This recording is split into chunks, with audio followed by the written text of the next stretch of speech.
Ja, en lille morgen.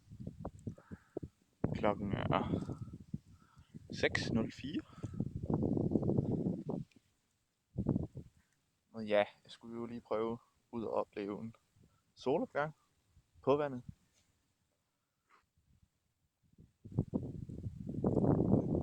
Som I kan se, så er jeg kommet en hel del længere ud end sidste gang.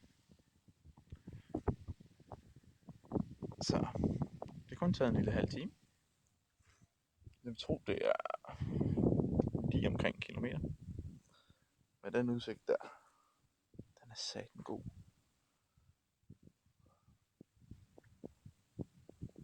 Jeg tror lige, jeg skal ind og holde en lille pause. Ude i en morgencigaret. Inde på den strand, der ligger lige her bag ved mig. Bagvæk. Men ellers bare lige døje en lækker udsigt. Vandet er helt stille og roligt.